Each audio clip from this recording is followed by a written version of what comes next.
share, and comment.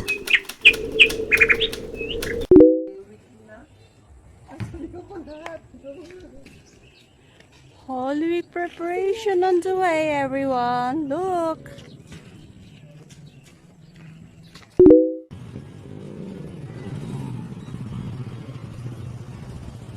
How are you all today? Ngayon po, come with me. Pupunta po tayo ng Makalelon. Magbo-vlog po tayo doon about mga kubol-kubol.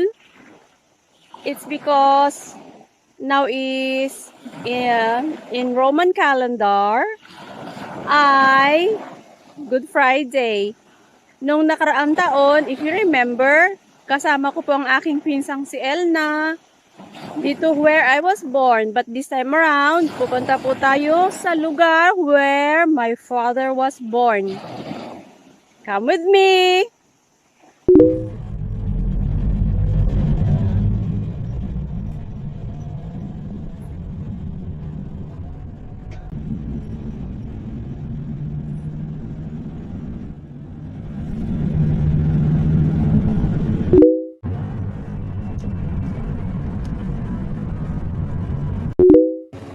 Nandito na po tayo sa crossing ng Makalelon. Tignan niyo po yung kanilang mga pasalubong.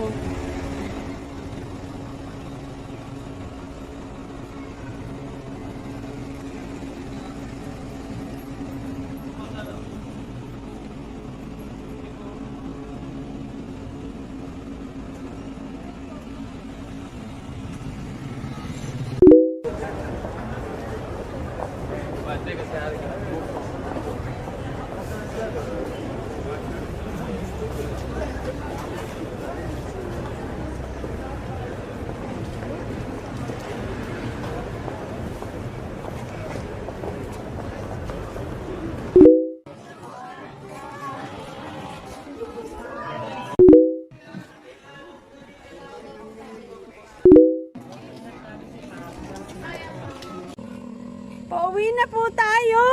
Naglalakad po papuntang crossing ng Makalelon. Nothing much in there. Hi! Doon po tayo sa may amin.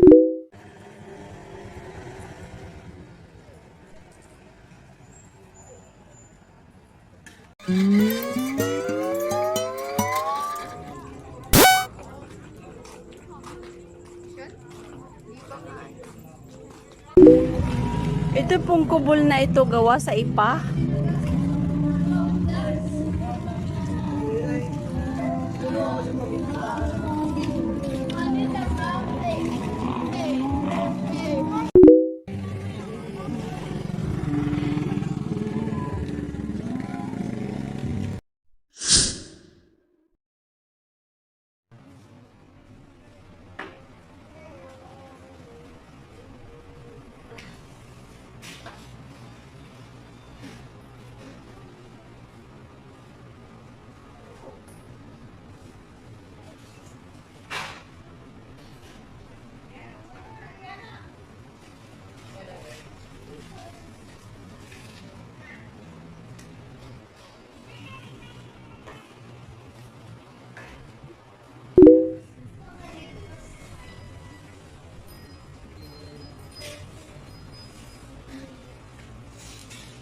Kain po tayo.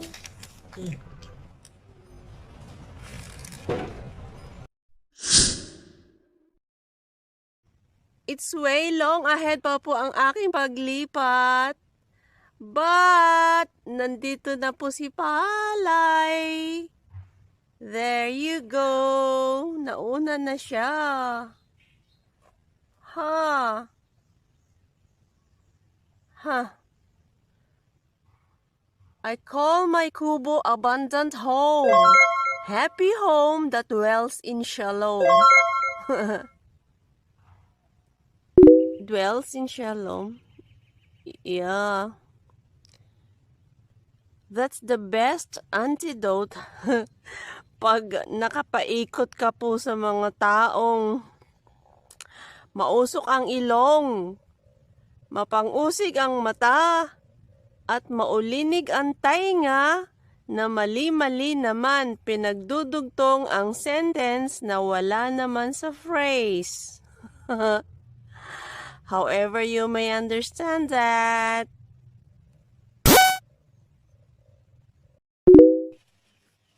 Paglalagay po ng bubong, yung pumbuli resumes.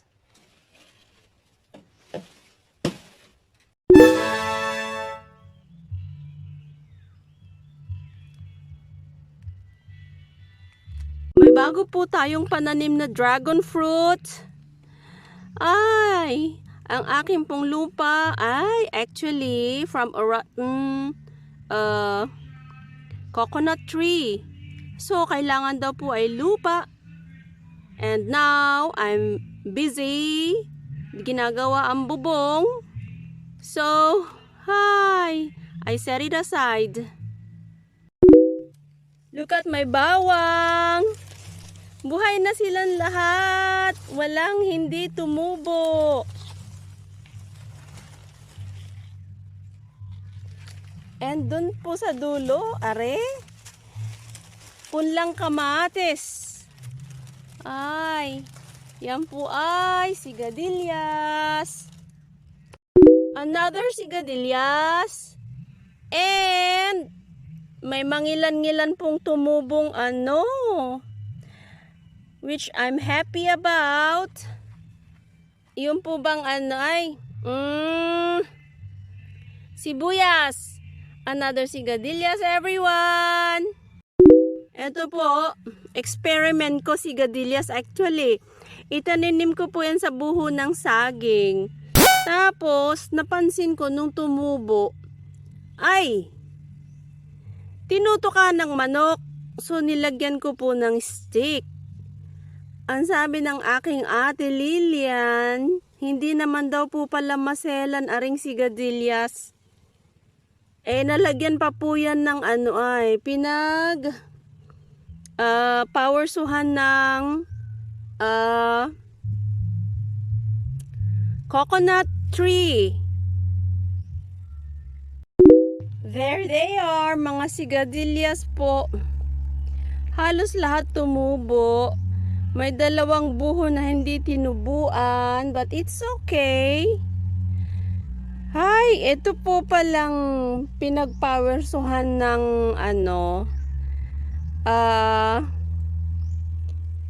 coconut tree. Maalat.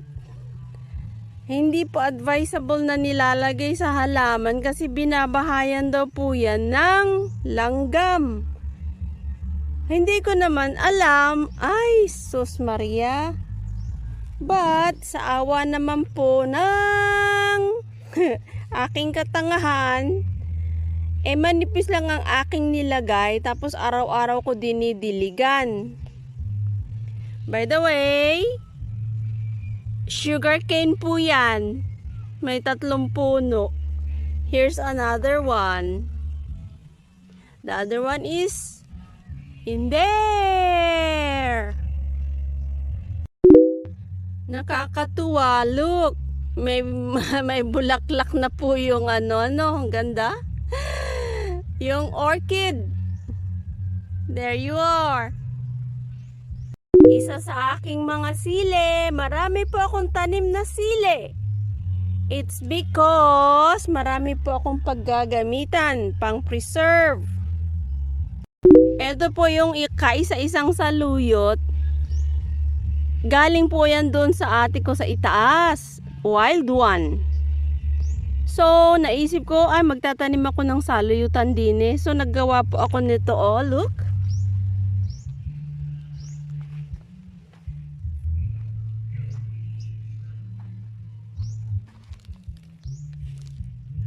The problem is, wala pa po ako nahahakot na lupa dahil nga po busy.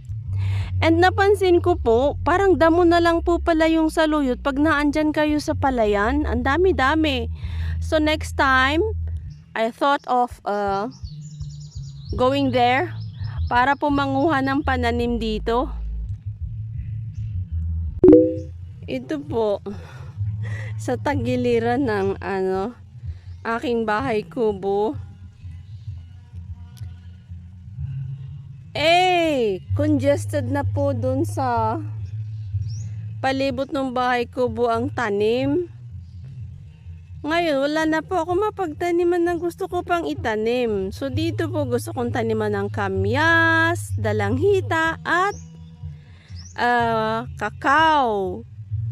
Tinabas ko po yan noong nakaraan. So, dyan din po tayo gagawa ng sampayan at saka ng rainwater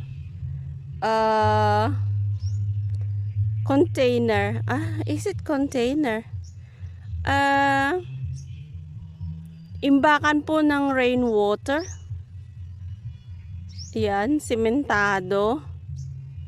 May siguro 5 feet by 5 feet. 5 feet na rin po ang taas.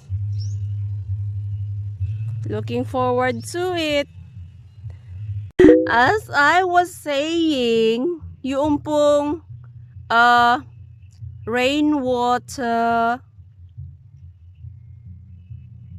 pag-iimbakan po baga ng rainwater dahil dito po sa Pilipinas mahaba ang tag-ulan and malayo po kami sa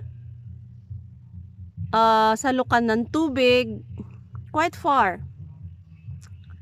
So I think mas mainam po na merong imbakan ng tubig na malaki pag dumating po ang tag-ulan. It's because pagdating po ng Mayo'y tag-ulan na. Ano po? So, watch out for that.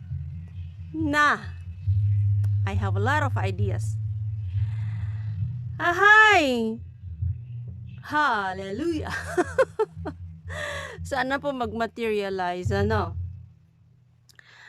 Yeah, darating ang aking pamangkin na si Efren. Efren, waiting for you! Magaling po siyang maggawa ng hollow block. Magaling mag-estimate, of course. Yeah. Hintay kita! Oy, pala! Eric! Yung pong aking kapatid na si Eric. Yung martilyo mo, nawawala. 3 araw na. Ay, naku naman. Ang ganda-ganda pa naman. Ang bigat.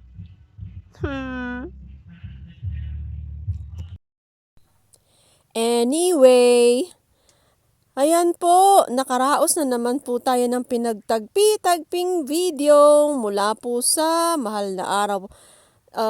Papuntang Makalelon, pabalik dito where I was born. And then, ang aking update sa aking kubo. Oh, goodness me. Thank you for watching. See you on the next videos.